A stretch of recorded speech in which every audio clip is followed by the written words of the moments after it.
I don't know if you guys know this, but this is a big van and it's kind of high up off the ground and it's only gonna get a little bit higher.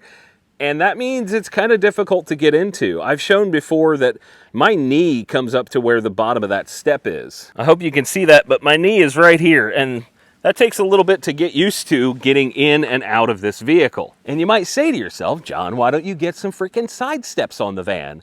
Well, here's the thing. I wear size 13 shoes. Most side steps for Sprinter vans are about that wide, just nothing.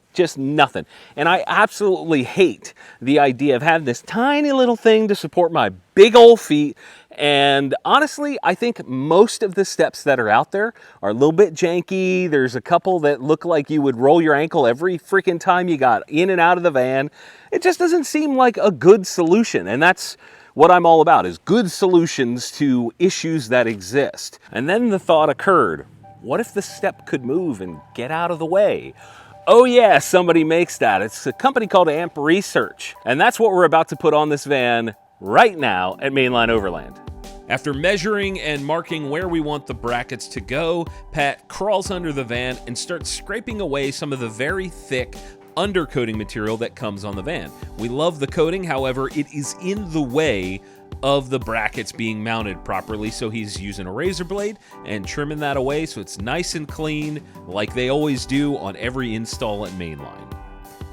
Pat is then going to take the bracket, hold it up, make sure everything aligns properly, check movement to make sure nothing is contacting the pinch weld or anything like that. We don't want it causing issues later down the road. Then he's going to go ahead and mark and drill some holes. Amp Research actually does include a little template so that you can make sure the holes are in the right spot. And of course, you start with a small drill and then progressively get larger to the correct size. Of course, you need to protect those fresh new holes by painting over them, making sure that's good. Then put a nutsert in both holes so that we can mount the step. And then we've got to repeat that process a second time on the same side. There's more than one bracket. I know it's shocking, really. From there, we need to measure and mark for the supporting brackets. These steps are meant to hold a significant amount of weight. We, of course, don't want them flexing or bending on the van, so we need to measure and mark, drill, same process as per usual. Now, what you're seeing here looks like spray paint, but it's actually an underbody coating similar to what's on the van from the factory, and that's being applied on top of the spray paint to give it a little bit of extra protection and some durability. There are bolts in the mounting holes to prevent stuff from going down into the threads. The brackets then got bolted on. I have no footage of that. Then we take the steps and actually mount them to the bracket using these little sort of keys that fit into a sliding track on the bottom of the step so that you can adjust it forward and rear. Pat was kind enough to show us how the step will move once the motor is attached. Here we're getting a look at the motor on the right-hand side and the teeth inside the bracket, the moving bracket on the step. And then we're going to see it up under the van. You can see it, that white part. That's the actual motor, the electric motor that will move the steps when powered. On the driver's side, it's much of the same except for the muffler from the factory supplemental heater. That needed to be modified slightly. I didn't film it because honestly, it's not all that interesting to watch. But then we get into the wiring of this. While Pat is working on wiring, Tim from Mainline jumps in and starts drilling some holes for the underbody lighting. And of course, more wiring, which is not super entertaining to watch because it's very difficult to follow what's going on. However, that kind of wraps it up. All right, go ahead. And close it. Dude, that's pretty cool. And I suppose you guys are going to want to see how they work. Okay, here we go.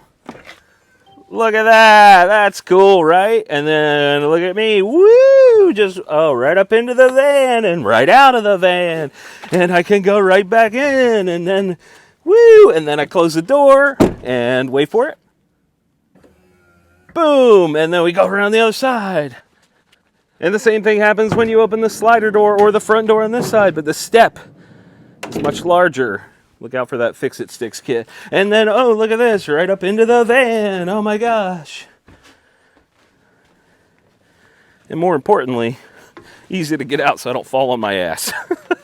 Interestingly enough, it's also almost the perfect height for me to sit on the floor and then just put my feet there, keep them up off the ground, which is nice when I'm putting my shoes on in the morning or something like that. I just want to take in the view, like this beautiful wooded area around us now. It's kind of wonderful. And there the big step is tucking up. Now, you can see it under there, right? You can see the step. I'll try and get some angle so you guys can see that. It does tuck away nicely though. And that's pretty cool to me. There are also little LED lights along the top of the step, so the thing is nicely lit so you can see where you're stepping. I mean, honestly, that's great, and it's only going to get better as the van gets lifted more. Now, these things are not without issue though.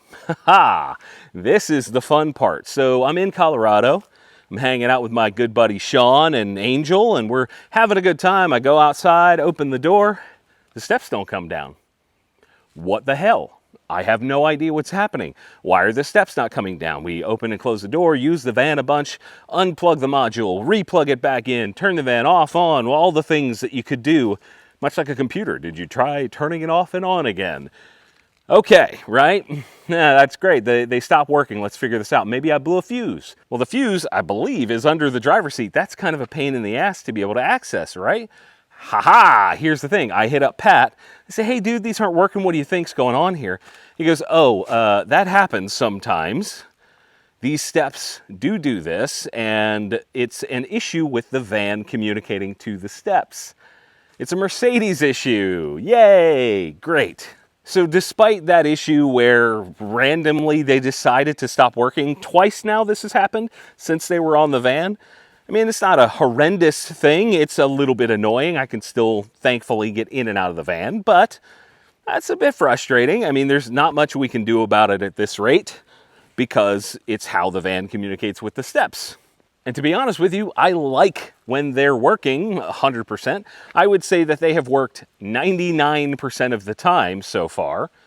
And to me, that's fine. If they don't work one day, I'll just wait a little bit longer and they'll come back on. It's not ideal, but the idea of going through and drilling for new steps and getting a different step on the van sounds awful to me. Like, that sounds atrocious. You can really see the driver's side step right there under the van from this angle, and to me that does not take up a ton of space. I really like that. You know, one of my concerns was that if I get into sort of off-roading and wheeling, as it were, a little bit, maybe that would contact something, maybe it would be an issue, but that tucks up so nicely under there. I honestly think it's fantastic. And that is yet another thing on the build series for the Battle Wagon, guys. I need you to get subscribed. I need you to share this with your friends if you think it's cool. If you got questions about the van build so far, let me know in the comments. Of course, as always, thank you all for watching. We'll see you soon.